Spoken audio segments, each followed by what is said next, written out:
The Seoul Children's home smelled like warm food and clean laundry. Ritha noticed these smells as soon as she entered. Her crystal body could detect many things that humans could not see or hear. She could feel the vibrations of small feet running somewhere above her.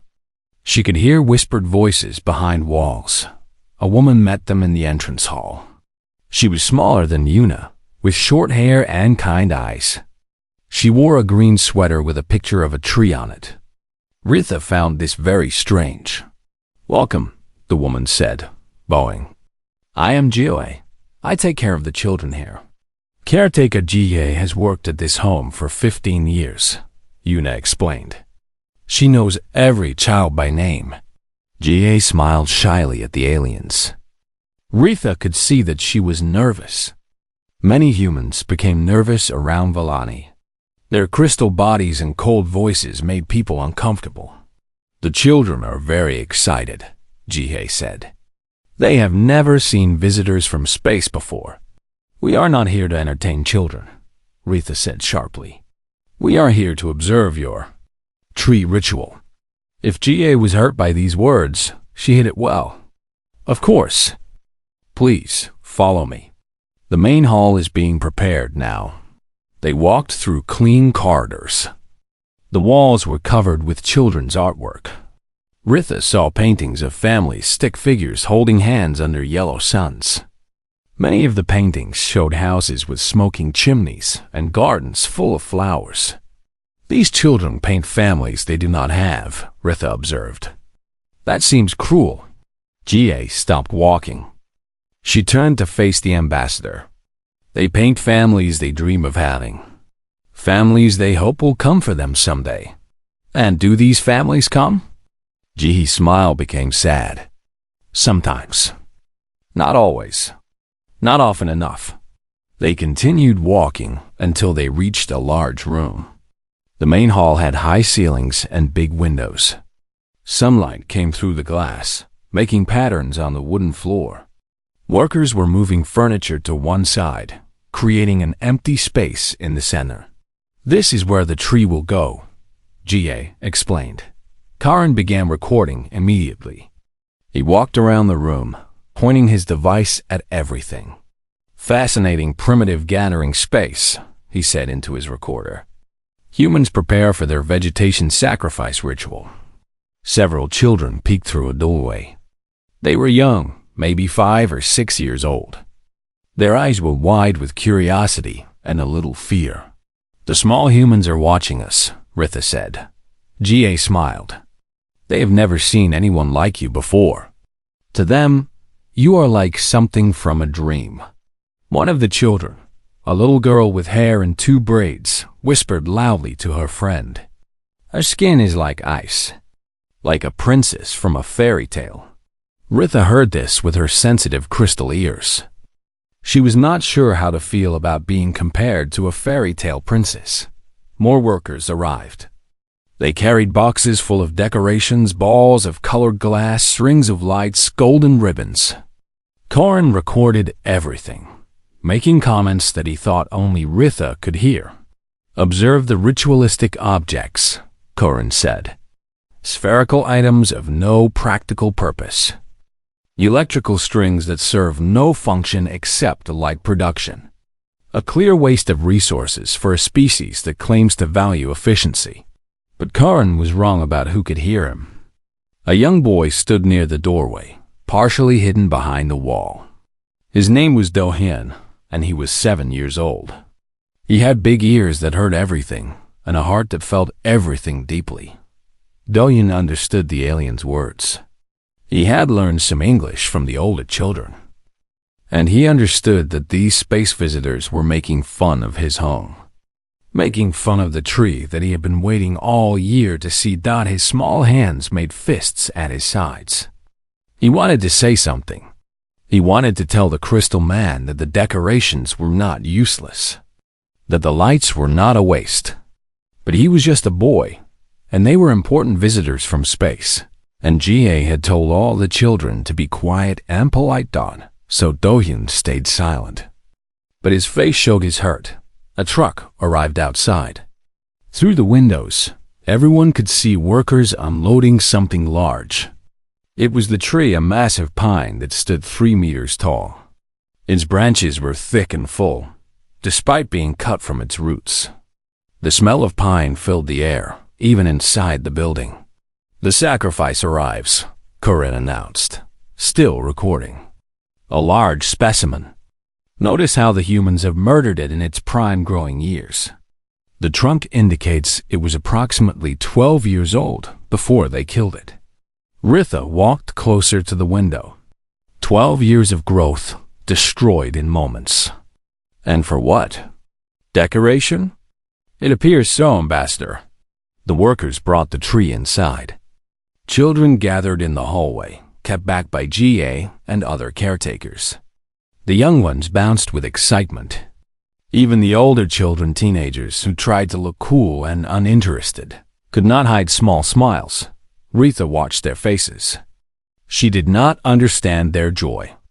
To her, this was like celebrating a funeral. "Your species wastes resources on dead organic matter," Ritha announced, loud enough for everyone to hear. "On my world, we respect living things.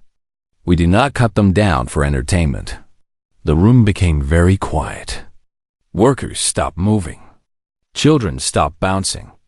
Even Jihee's warm smile faded a little. Director Yuna stepped forward. "Ambassador, perhaps—" "No," Ritha continued. "I have seen enough. Your species kills trees for fun. You teach your children to celebrate death. This is barbaric." Little Dohyun could not stay silent anymore. He stepped out from his hiding place. "It is not death," he said. His voice was small but steady. "It is not celebration of death." Everyone looked at him. Ritha turned her crystal body to face this tiny human who dared to speak to her. "What did you say, small one?" Dohyun's legs were shaking, but he did not run away. "The tree. It is not about death. It is about... He struggled to find the right words. His English was not very good. He looked at GA for help. GA walked over and put her hand on his shoulder. "What Dohyun is trying to say, Ambassador, is that the tree means something different to us than you think." "Then explain it to me," Ritha demanded. "Because what I see is waste and destruction." GA looked at the tree, then at the children, then back at Ritha. She seemed to be thinking carefully about what to say. "Please stay until tomorrow evening," she finally said. "Watch us decorate the tree tonight. Watch the children on Christmas Eve. Then, if you still think we are barbaric, I will not argue with you." Torin laughed a sound like breaking glass. "Stay and watch them hang objects on dead wood? Ambassador, surely we have better uses for our time." But Ritha was looking at Dohyun. The boy stared back at her with determined eyes. There was something in his face that she did not understand. Not anger, not fear. Something else. Hope, maybe. Or courage. Or the kind of stubborn belief that only children possess. "We will stay," Ritha said. Karin stopped laughing. "Ambassador? One more day. We will observe their ritual completely. Then we will judge." Jia smiled with relief. "Thank you, Ambassador. I promise you will see something worth seeing." Daehan did not smile, but something in his eyes changed, like a small flame being lit in darkness. He did not know it yet, but he had just started something important. Something that would change more than just one alien's mind. Something that would eventually reach across the stars. All because a 7-year-old, Orphan, refused to let strangers mock the only magic he had left. The space station floated above Earth like a silver ring. Inside, humans walked through long corridors, talking and laughing. It was December, and something strange was happening. Workers carried green trees through the hallways. The trees were cut from the ground. They were no longer alive. Ambassador Ritha watched this through her large purple eyes. She was a Vellani, a species from a planet far away. Her body was made of living crystal, When light touched her skin, it created small rainbows. She was beautiful in a cold way, like ice in sunlight. "What are they doing?" Ritha asked. Her voice sounded like glass bells ringing together. Her aide, Corin, stood beside her. He was also Villani, but smaller and younger. He held a device that recorded everything he saw. They appeared to be moving dead vegetation, Ambassador. Trees that have been killed. Ritha made a sound of disgust. "Killed? For what purpose?" "Unknown," Corin replied. "Perhaps they eat them." A human woman walked toward them. She had black hair and warm brown eyes. Her smile was wide and welcoming. She wore a simple gray uniform with a name badge that said, Director Yuna, Human-Alien Relations. "Ambassador Ritha," Yuna said, bowing slightly. "Welcome to Earth Station 7. We are honored by your visit." Ritha looked at Yuna the way someone might look at a small insect.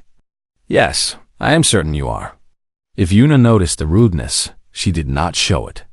Her smile stayed in place. "Your quarters are ready. But first, may I ask, have you decided about the cultural exchange program?" The Villani had come to Earth to decide if humans were worthy of joining the Galactic Council. Many alien species did not think so. Humans were young. They had only been traveling in space for 200 years. Other species have been doing it for thousands. "We will observe," Ritha said. "But I must tell you, Director, what I have seen so far is not impressive." Yuna tilted her head. "Oh, what have you seen?" "Your people." Ritha pointed one long crystal finger at a group of workers.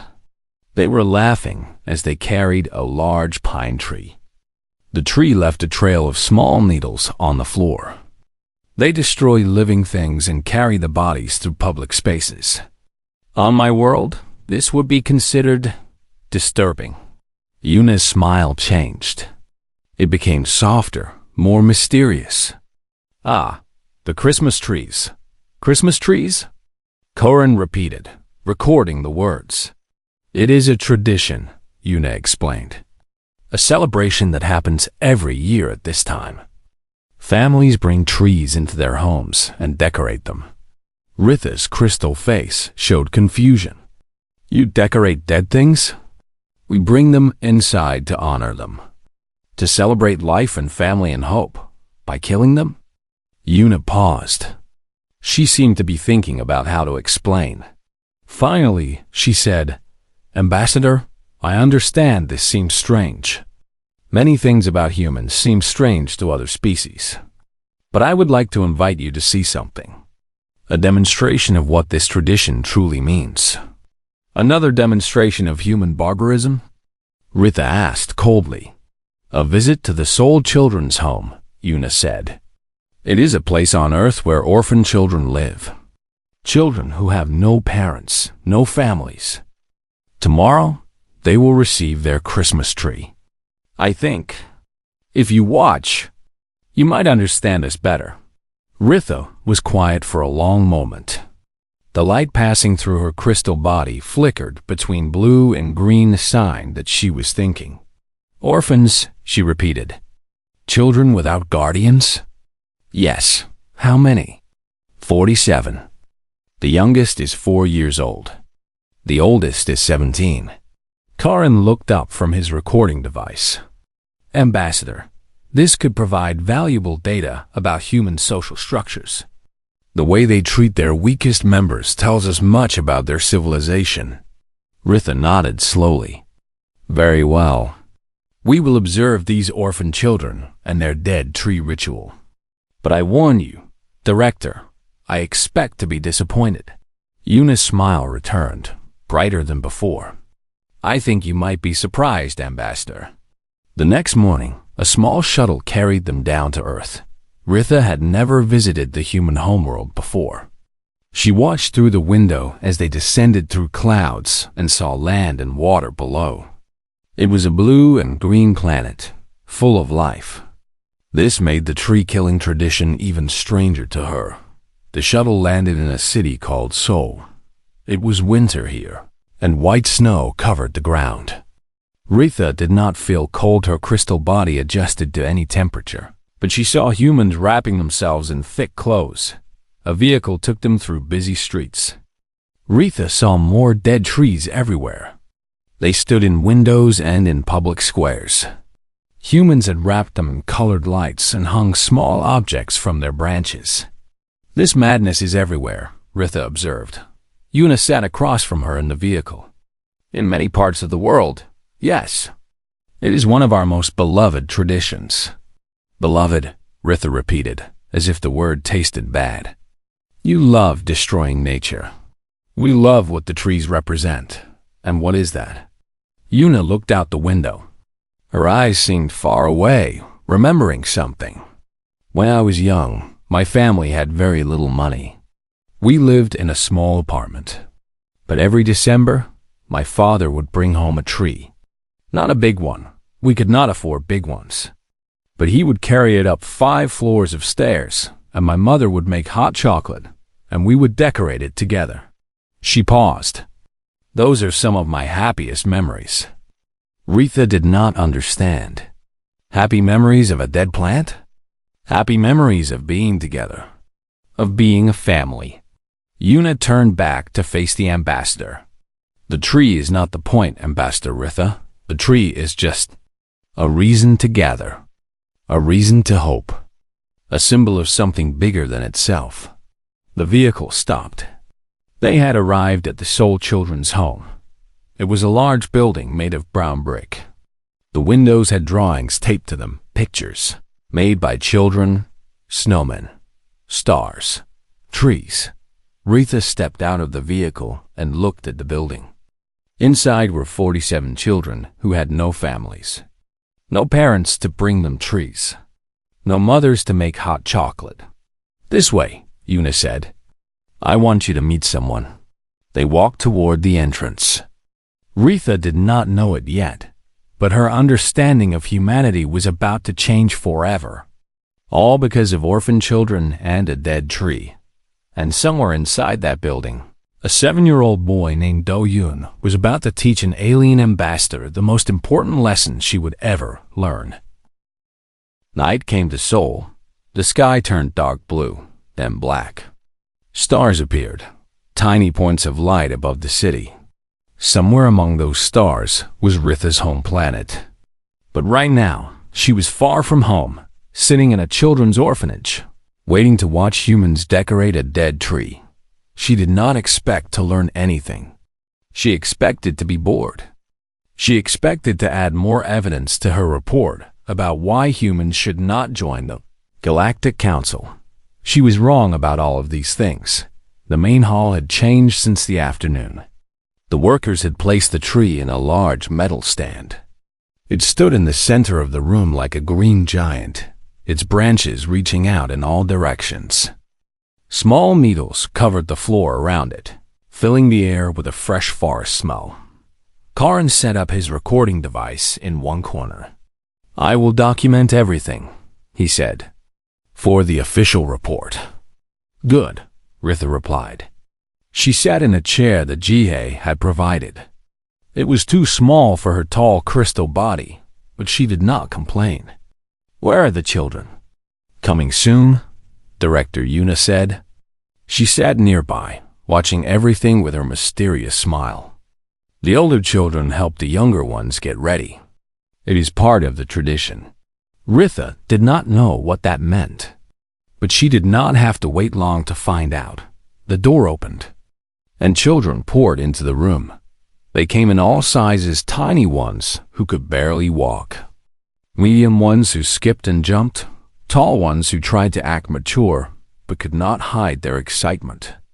They were dressed in warm clothes, sweaters, and pants in many colors. Some wore hats with fluffy balls on top. At the front of the group walked a teenage girl. She was the oldest resident of the home, 17 years old, with long dark hair and serious eyes. Her name was Sujin, and she had lived in this orphanage for 12 years. She remembered when she first arrived, small and scared and crying for parents who would never come back. "Everyone find your partners," Sujin called out. Remember what we practiced. Big ones help little ones. The children organized themselves into pairs and small groups.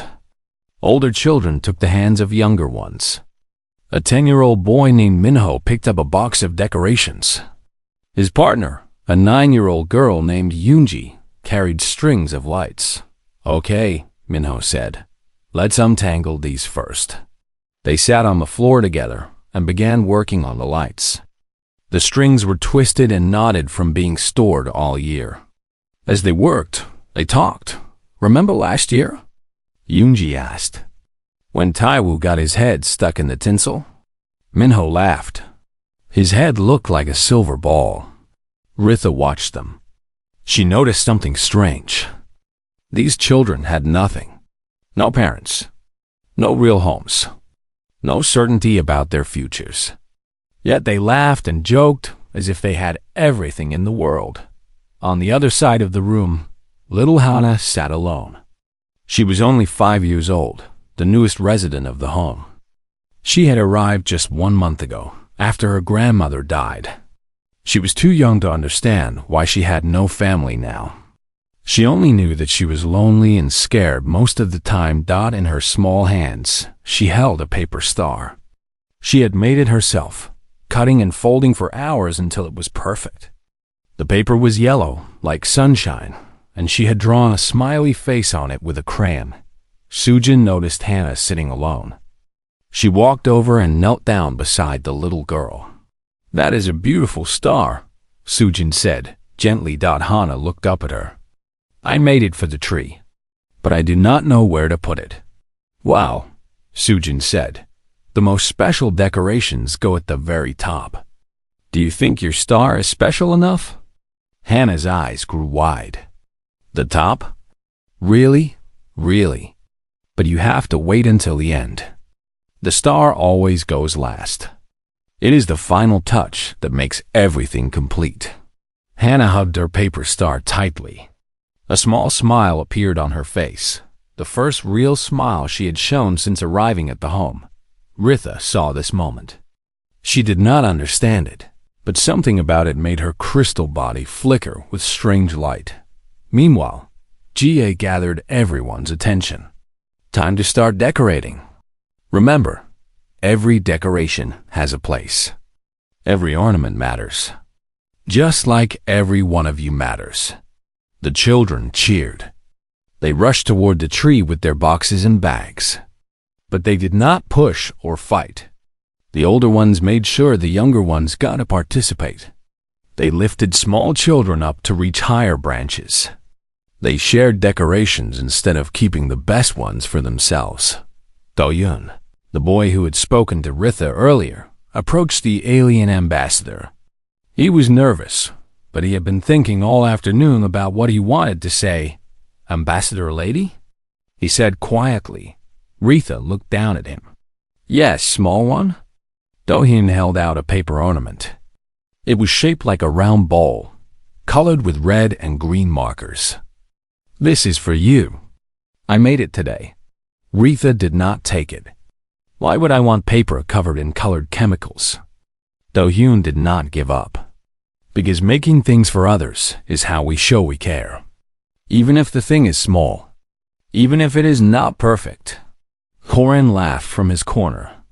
"Ambassador, the small human tries to give you garbage." How amusing. But Ritha did not find it amusing. She looked at the paper ornament in Do-hyun's hand. She looked at his face, hopeful, nervous, brave. "You made this today," she repeated. "For me? A stranger who mocked your traditions?" Do nodded. "Jie says that kindness can change hearts. I wanted to try." Slowly, Ritha extended her crystal hand. She took the paper ornament. It was light as air, fragile as a whisper. It meant nothing in terms of value. It was worth nothing on any market in the galaxy. And yet, Do-hyun had spent his afternoon making it for her. A boy who owned almost nothing had given his time and effort to create a gift for someone who had been cruel to him. "I do not understand you," Ritha said honestly. "I do not understand any of you." Do-hyun smiled. That is okay. Maybe you will understand later. He ran off to join the other children at the tree. Ritha looked at the paper armament in her hand. The colors were uneven. The shape was not quite round. A child's work, simple and imperfect. She did not throw it away. Instead, she held it carefully in her lap. Across the room, a boy named Taiwu was telling a story to a group of younger children. He was 15 years old, tall and thin, with a scar on his chin from a life before the orphanage. Last year was my first Christmas here, Taiwu said. Before that, I lived on the streets. I did not know what a Christmas tree was. I did not know people decorated them. The younger children listened with wide eyes. What was it like? One of them asked. Taiwu smiled, remembering. When I first saw the tree with all its lights, I thought it was magic. Real magic. Like something from a story. And then Jie told me I could put my own decoration on it. She gave me a little silver bell. When I hung it on the branch, I felt like I was part of something. Like I belonged somewhere for the first time. His voice got quiet. That little bell is still on the tree. Every year, they save it. Every year, I find it and hang it again. And every year, it reminds me that I am not alone anymore. Ritha heard this story. Her advanced hearing picked up every word. She looked around the room. She saw children who had lost everything working together. She saw older ones helping younger ones. She saw a paper star clutched in small hands. She saw kindness given to strangers. She looked at the tree. It was half decorated now. Lights and ornaments covered some branches while others remained bare. But already it was transforming. Already it was becoming something more than just a dead plant dot. It was becoming a gathering place. A symbol. A reason for children with nothing to come together and create something beautiful. Ritha's crystal body flickered again. This time, she knew what the feeling was. It was the beginning of understanding, but it was not complete yet. The true lesson was still coming, and it would arrive on Christmas Eve, when 47 orphan children would show an alien ambassador what humanity was really about. Not destruction, not waste, not barbarism, something far more powerful than any of those things, something called hope. Christmas Eve arrived with soft snowfall. White flakes drifted down from gray clouds, covering Seoul in a blanket of silence. Inside the children's home, the air buzzed with excitement. This was the night everyone had been waiting for. Ritha had not slept. Valani did not need sleep like humans did. Instead, she had spent the night thinking about what she had seen. The children decorating the tree. The boy giving her a paper gift. The teenager telling his story about belonging. None of it made sense to her. And yet she could not stop thinking about it. Karan stood beside her, adjusting his recording device. Today is their main ritual day, he said. We should capture everything for the report. Yes, Ritha agreed. But her voice sounded different. Less cold. Less certain. The main hall had been transformed completely. The tree stood in the center, covered from bottom to top with decorations. Hundreds of lights wrapped around its branches, though they were not turned on yet. Ornaments of every color hung from every branch, glass balls, paper shapes, tiny figures of animals and stars. Ribbons and tinsel caught the daylight from the windows, but the top of the tree was empty. Something was missing. Director Yuna appeared beside Ritha. She wore a red sweater today, and her smile seemed even warmer than before. Tonight is when everything comes together, Yuna said. I hope you have been paying attention. Ritha did not answer. She was watching the children gather in the hall. They sat on the floor in groups, whispering and giggling. The younger ones could barely contain themselves. The older ones tried to look calm, but their eyes kept moving to the tree. Jie stood near the tree, checking that everything was in place. She counted heads, making sure all 47 children were present. When she finished counting, she nodded to herself with satisfaction. "All right, everyone," GA announced. "Before we begin, I want to remind you what this night means. Some of you have been here for many years. Some of you are new. But all of you are part of this family. Family." Ritha noticed how the children reacted to that word. Some smiled. Some looked down at their hands. One little boy wiped his eyes quickly, hoping no one would see. Yun leaned closer to Ritha. "Can I tell you something, Ambassador?" Ritha nodded. "These children have lost everything. Parents who died. Parents who left. Parents who could not take care of them. They have been abandoned by the world in ways that most people cannot imagine." Yuna paused. "And yet, look at them. They still believe in magic. They still believe in hope. They still believe that good things can happen. Why?" Ritha asked. "Logic suggests they should be bitter, angry, closed off from joy. Because humans are not logical," Yuna said softly. "We are something else entirely." GA clapped her hands. "Now, we have a very special moment. Little Hana, can you come here, please?" The room grew quiet. The 5-year-old girl stood up slowly. She still held her paper star, the yellow one with the smiley face. Her legs shook as she walked toward the tree. She had never been the center of attention before. She did not like everyone looking at her. But then something happened. The other children began to clap.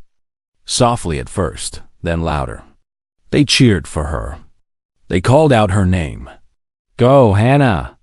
You can do it! Your star is beautiful!" Hannah looked at them with surprise. These children, some of whom she barely knew, were cheering for her, supporting her, making her feel brave. Sujin walked over and knelt beside her. "Ready?" Hana nodded, her eyes shiny with emotion. Sujin picked her up easily, lifting her high in the air. The other children kept clapping as Hana reached toward the top of the tree. Her small hand trembled as she placed her paper star on the highest branch. The star was crooked. It was not perfect. But when Hana put it there, it looked like the most beautiful thing in the world. The room erupted in cheers. Children jumped up and down. Jihei wiped tears from her eyes.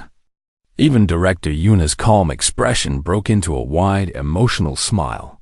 Ritha watched all of this. She felt something strange happening inside her crystal body. A warmth she did not recognize. A pressure in what might be called her heart. "Now," Jihei said, her voice thick with emotion, "let us turn on the lights." Someone flipped a switch. The tree came alive. Hundreds of tiny lights sparkled like captured stars. Colors danced across the walls: red, blue, green, gold.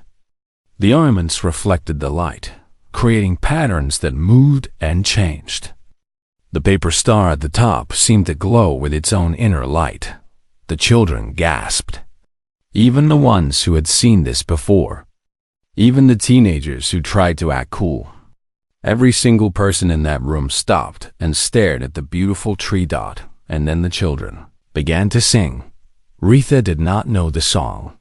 It was a simple melody with words about peace and joy and hope. The children's voices were not trained. They made mistakes. Some sang too loud, others too quiet. Some forgot words and hummed instead. But together, their voices created something powerful. Something that made the air feel different. Something that made the cold outside seem very far away. Dayum left the group of singing children. He walked toward Ritha, still holding something in his hand. When he reached her, he held out his palm. And it was a small ornament shaped like a crystal. He had made it from paper and aluminum foil, trying to capture the look of Villani's skin. "This is for you," Doyun said. "So, you remember that you were part of our Christmas too. So you are not alone, either." Ritha looked at the small object. She looked at the boy's earnest face. She looked at the tree, glowing with light and covered in love. And something inside her cracked, not broke, cracked, like ice when spring begins. Like walls when they start to come down. Her crystal body flickered rapidly. Colors flashed across her skin: purple, blue, silver, gold. This was the Villani equivalent of tears. "I do not understand," she whispered.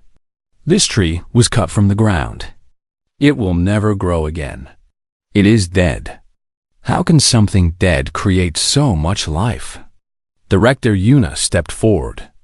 "Because the tree is not the point, Ambassador. The tree is a symbol, a gathering place, an excuse for people to come together." She gestured at the room. "Look at these children. They have nothing. No parents, no homes, no guarantee of tomorrow. But right now, in this moment, they have each other. They have this tree. They have hope." Ritha looked around the room. She saw children hugging each other. She saw Sujin holding little Hannah on her hip, both of them smiling at the tree. She saw Taiwu standing with his hand on his silver bell, eyes closed in memory. "We humans take dead things and make them beautiful," Yuna continued. "We take broken things and repair them. We take children who have been abandoned and give them a family. This is who we are." Torin lowered his recording device. For the first time, he was not documenting. He was simply watching. "Ambassador," he said quietly, "I do not think my report should call this barbaric." Ritha did not respond. She was looking at Do-hyun's gift, the paper and foil crystal in her hand. Such a small thing. Such a simple thing. Made by a child who owned almost nothing. And yet, it meant more than any treasure in the galaxy. "Thank you," Ritha said. Her voice cracked like thin ice. "Thank you, Do-hyun." The boy smiled. It was the biggest smile she had ever seen on a human face. "Merry Christmas," he said. Ritha did not know what those words meant. But she was beginning to understand. The tree stood in the center of the room, dead and glowing, surrounded by orphan children who had found something precious in its branches. Not wood. Not decorations. Not lights. Something that could not be cut down or destroyed. Something that grew in darkness. Something called hope. And on that Christmas Eve, Ambassador Ritha of the Villani learned that some things cannot be measured. Some things cannot be analyzed. Some things can only be felt. She had come to Earth expecting barbarism. She found something far more powerful. She found humanity. The celebration continued late into the night. Children opened small gifts, simple things like books, toys, warm socks. They ate cookies shaped like stars and drank hot chocolate that left brown mustaches on their upper lips. They played games and told stories and laughed until their bellies hurt. Ritha watched all of it. She did not speak much. She was still processing what she had witnessed. Karan stood beside her, his recording device forgotten in his pocket. He too was quiet, his crystal face showing colors that Ritha had never seen on him before. Soft colors. Thoughtful colors. "I need to rewrite my entire report," Karan said finally. "Yes," Ritha agreed. "I believe we both do." Around midnight, the younger children began to fall asleep. Sujin and the other older children carried them to their beds, tucking them in with gentle hands. Little Hana had fallen asleep on the floor near the tree, clutching a small stuffed bear she had received as a gift. Jie picked her up carefully, making sure not to wake her. "She will remember this night forever," Jie said softly to Ritha. "Her first Christmas with us. Her first time feeling like she belongs." Ritha looked at the sleeping child. "Will she be adopted? Will a family take her?" Jihee's face became sad. "We hope so. But older children wait longer, and some never find families at all." She looked at Sujin, who was 17 and would leave the home in less than a year. Some grow up here and step into the world alone. That seems cruel. Life can be cruel, Ambassador. But these children learn something important here. They learn that family is not always about blood. Sometimes, family is the people who choose to love you. Jioi carried Hana away to bed. Ritha stood alone by the tree, looking at the lights that still glowed in the quiet room. Director Yuna approached her. The children are sleeping now, but you are welcome to stay as long as you wish. I have a question, Ritha said. Yes? How do you do it? How do you take children who have been abandoned, who have lost everything, and teach them to hope again? Yuna thought for a moment. We do not teach them to hope, Ambassador. Hope is already inside them. We just give it room to grow, like a tree? Yuna smiled. Yes, exactly like a tree. Children are like seeds. They can grow in almost any soil, as long as someone gives them water and sunlight. Love is our water. Joy is our sunlight. And this tree, she touched one of the branches gently. This tree reminds them that even things that seem dead can become beautiful. That endings can become beginnings. Ritha was quiet for a long time. The lights on the tree flickered and danced. Outside, snow continued to fall. I was wrong, she said finally. About humans. About this tradition. About everything. We are used to being misunderstood, Yuna replied. Many species see only our flaws. Our violence. Our short lives. Our strange emotions. But you are more than your flaws. Yes, we are much more. The next morning, Christmas Day, Ritha did something unexpected. She asked Karan to delete all his footage from the past 2 days. All of it? Karan asked, surprised. All of it. We will start fresh. We will write a new report. An accurate one. Karan nodded slowly. What will this new report say? Ritha looked out the window at the snow-covered city. Children were playing outside the orphanage, throwing snowballs and building snow figures. Their laughter carried through the cold air like music. It will say that humans are remarkable, Ritha said. It will say that they take the fallen and make it beautiful. They build families from strangers. They find hope in the darkest places. It will say that the Galactic Council should not judge them by their trees. The Council should judge them by their children. She paused. And it will recommend that humanity be accepted immediately. Karan's crystal face glowed with surprise. Ambassador, this will change everything. Many species oppose human membership in the Council.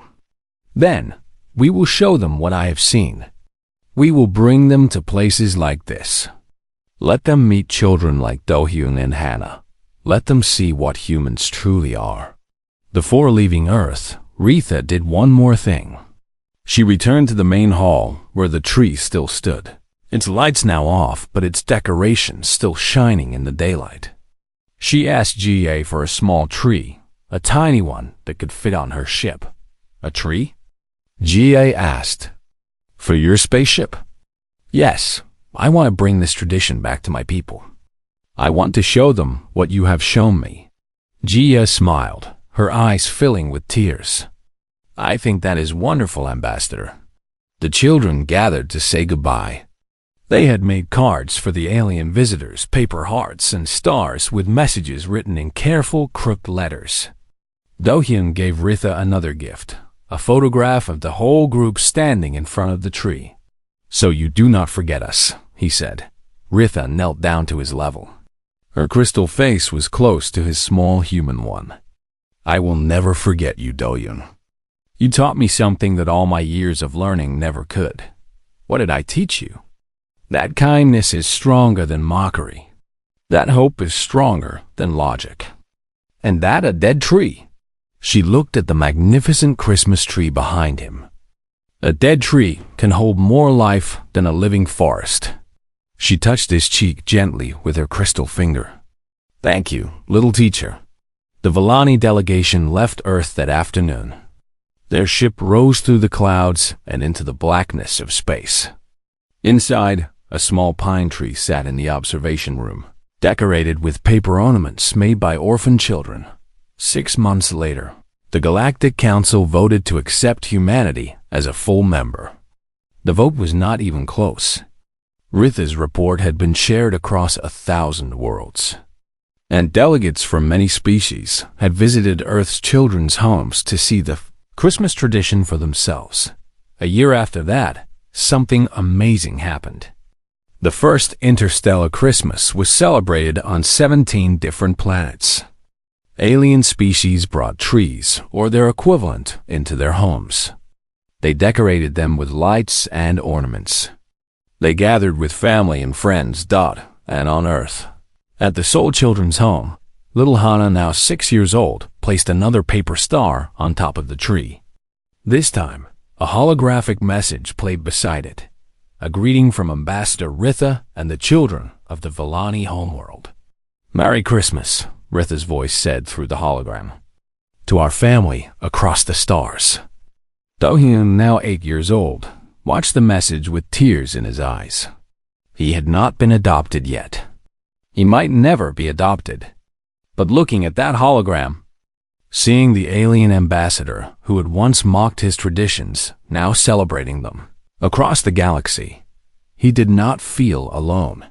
He felt like he was part of something bigger than himself. Something that reached across planets and species and the cold darkness of space. Something that turned strangers into family and dead trees into symbols of hope. The Christmas tree stood in the center of the room, glowing with light. 43 children gathered around it now, some old faces, some new ones.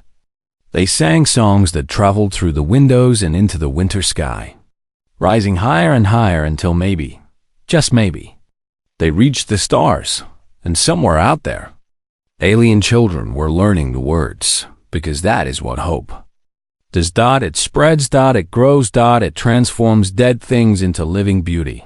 And it all started with orphan children and a tree that aliens thought was just dead wood. They were wrong. It was never about the tree. It was about what humans do with the things they love. They make them eternal. The end.